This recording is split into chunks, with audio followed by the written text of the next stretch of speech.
to my channel. So today for you guys, I have some Halloween DIYs. I wasn't planning on uploading any Halloween DIYs this year, but my sister-in-law actually asked me to make some Hocus Pocus things, and I was like, you know what, I'll make them and I'll upload a Halloween DIY. So I hope you guys enjoyed this video. If you do, please make sure you give it a thumbs up. I really love these DIYs, and I hope you guys do too. So let's see if we can get this video to 5,000 thumbs up. With that being said, let's begin the tutorial. Let's start with the Spellbook, which is inspired by the Book of Spells from Hocus Pocus.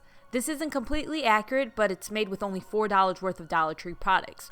What you will need to start off is a hardcover book from Dollar Tree, 2-ply toilet paper, which you will then remove the plies from, so you will end up with just 1-ply toilet paper. You will be able to see where you can peel the toilet paper apart, and you just want to peel pieces and just have enough to cover the front, back, and side of the book. And the way you are going to attach the toilet paper is by using Mod Podge. You'll add a layer of Mod Podge down and then put some toilet paper on top of that. I recommend doing at least 2 layers of toilet paper, but it's completely up to you. You could do 1 layer, you can do 2. And I like using the toilet paper because it makes the book look a little bit more ancient. Over every layer of toilet paper that you do, you want to add more Mod Podge to seal the toilet paper in. I actually really enjoy putting the toilet paper on there because it makes it just look so cool, in my opinion. The next step is to get some eyeballs. So Dollar Tree does carry red and blue eyeballs. They're just literally like little ping pong balls. And what you'll do is you'll cut it in half. You want to keep the front part obviously as the main part of the eye, but the back part that you cut off, you'll also cut in half so that it'll create the bottom and lower lid that you need for the eye. Next up, you will glue the eye into place as well as the top and bottom eyelid. I just used a hot glue gun to do this, and then you want to add some Mod Podge and toilet paper to the top and bottom lid to give it some texture. Now this is the thing, when I film my tutorials, lots of times I don't really go in with a step-by-step game plan. I just kind of go with the flow. So I actually recommend getting a pencil and stenciling everything out. But because I just go with the flow and I'm like, hey, this might be a good idea, instead, I took my glue gun and I just started to mimic the designs that are on top of the book. So the designs that are raised and not flat like the rest of the book. So that would be the little thing that's around the eye, the snakes, the stitches, the snake on the very edge of the book. And the thing is, my snakes, especially the 2 that are like little emblems, they didn't come out the best. They definitely didn't. But I feel like if you stencil things ahead of time, that it would come out better. So yeah, there's that. But to get the design that I needed and to get it with that raised look, I used a hot glue gun, and Dollar Tree does carry the hot glue sticks that you can use. If you want one area to be higher than the other, all you have to do is wait for the initial layer of hot glue to dry and then add another layer on top of that. So for instance, where the little stitching is, I'd first, did the little cut of it, and then I waited for that to dry and then added the stitches because I wanted the stitches to be higher than the rest of like the cut part. I don't know if that makes sense. And then after you have all of the hot glue down, you then go over it again with the Mod Podge and toilet paper.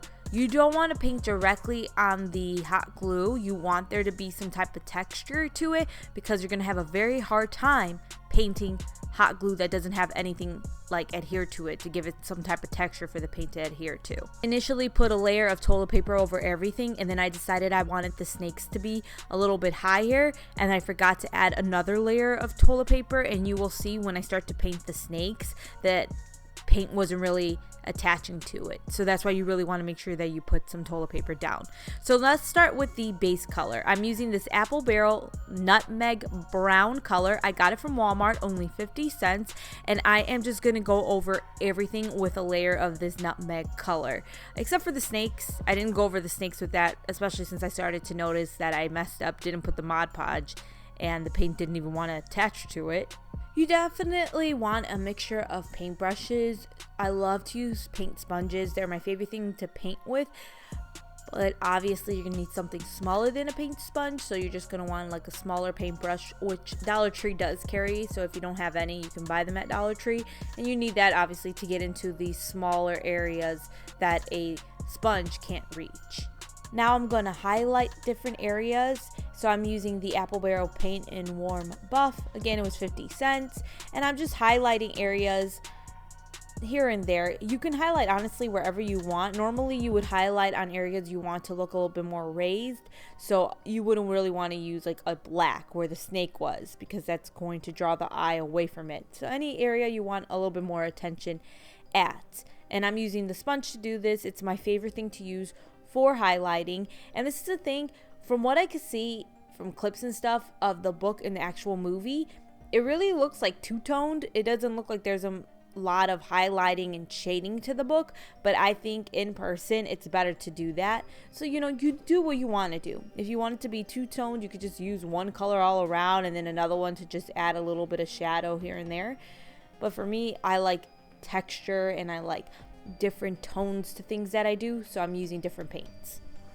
Next up, I'm going to start shading. To shade, I mixed Apple Barrel black paint with some of that nutmeg brown color to get a darker brown color, and I'm using that to shade around areas, especially around these stitches, around the snake, any area that I want to look a little bit deeper. That's where I shaded. If you end up putting a little bit too much paint in a certain area, you can use your finger to blend it out, take a dry paintbrush to blend it out, or take the color you used beforehand and use that to blend the paint out. So now I'm taking the metallic silver paint, which is from Folk Art, also from Walmart, and I start to paint the silver areas that need to be silver. So that includes the thing around the eye and the snakes. And you'll be able to tell that I was having a hard time painting the snakes because, like I said, I forgot to put toilet paper on top of those snakes. So then when I went to try to paint it, the paint didn't want to stick to it. So if you forget to put toilet paper or you don't want to, you're gonna have a pain in the butt trying to paint the hot glue. It's possible, but you're just stuck doing layer after layer until there's something for the paint to stick on. So while I was stuck waiting for the layers of silver paint to dry on the snake and for me to build that up, I went ahead and grabbed this metallic gold paint, also from Walmart, and I started to paint the stitching the gold color. I don't know if this stuff is completely accurate to the book because, like I said, it's kind of hard to tell. But I did what I like, and you could do what you like. If you want to change the color of this completely, you can go ahead and do that. There are things, like I said, that I would have done differently. I would have taken a pencil to stencil everything out, and then I would have went with the hot glue. And then I think I would have added some toilet paper to the snake as well.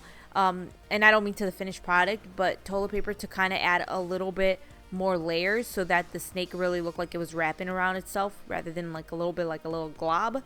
But either way, I think this is really, really cool for only $4. I think it's insane that it costs $4 to make. Now, I'm not going to sit here and tell you every little detail that I painted on. You just want to look at a picture and mimic what you see. Like I said, mine's is imperfect. And again, it cost me $4 to make. Now, it might not cost you $4 to make if you don't have the paint on hand. But if you need the paint that I use and use the exact same stuff I used, it will cost you no more than $3 if you go to Walmart. It's really inexpensive there.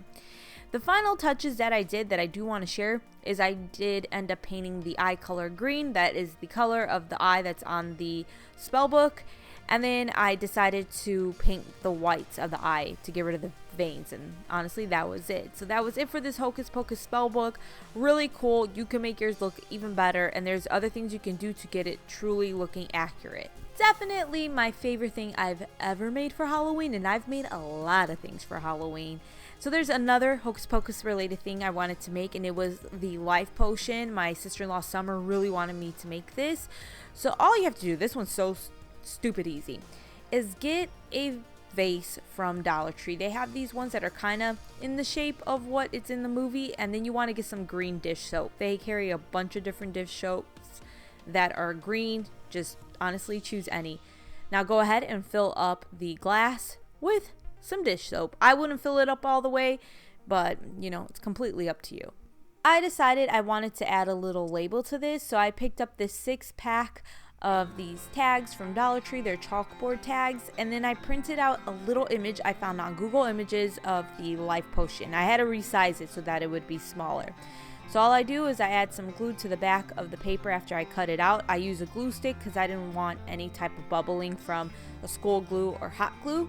I then attach it to the chalkboard tag, and then I actually ended up cutting the chalkboard tag down because it was just a little too big for me, so I ended up cutting it down. You can print out the life potion sign to be bigger, but just the tag in general I thought it was a little bit too big, so I go ahead, cut it down, and then I attach it around the vase. I had to cut the back of the string to attach it around the vase so that it was really nice and tight around it. And the final thing I did was add a little cork. The cork came off of another glass that I had gotten from Dollar Tree, and then that was it for the life potion. If you want it to foam up a little bit, just add some water and then it will just bubble up. Now moving on to some Hocus Pocus themed candles from Dollar Tree. Pick up candles, pick up a glass that you like.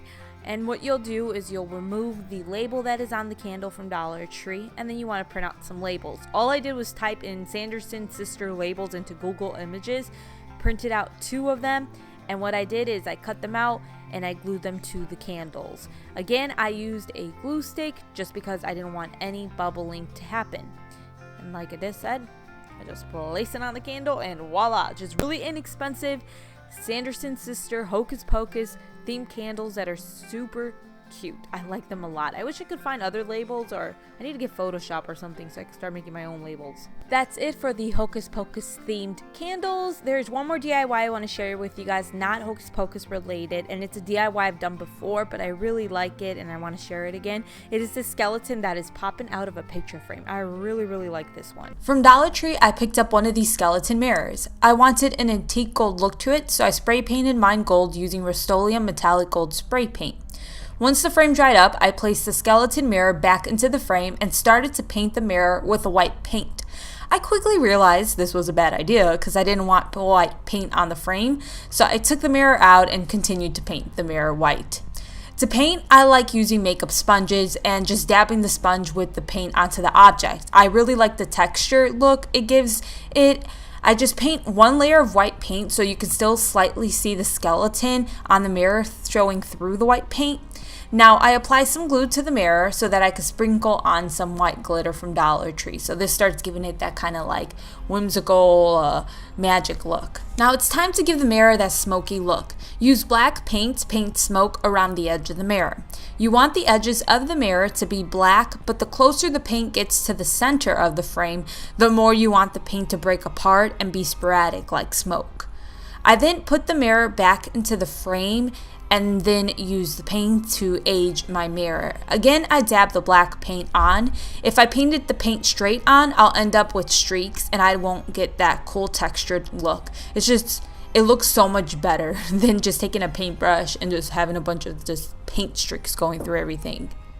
Now for the skeleton, I'm using this plastic skeleton from Dollar Tree. I cut the legs off of it and then glue it to the frame using my hot glue gun. I use a lot of glue to make sure it stays in place. I even place something behind his head so that the glue dries with how I want the skeleton to be in place. I ended up painting the skeleton with black paint to make it look more realistic. I didn't just like that flat, weird yellow color. And I added black paint over the area the hot glue is, but my camera didn't record that when I thought it was. So sorry, I don't really have the footage of that, but literally just paint your skeleton a little bit with some black paint and then paint the area that has the glue. And that's it for the skeleton mirror. That is it for these Dollar Tree Halloween themed DIYs. I hope you guys enjoyed the video. Please give it a thumbs up. It'll probably be the only Halloween DIY video I do besides maybe a makeup tutorial. Anyways, again, thanks for watching. I will see you guys next time. Take care. Bye.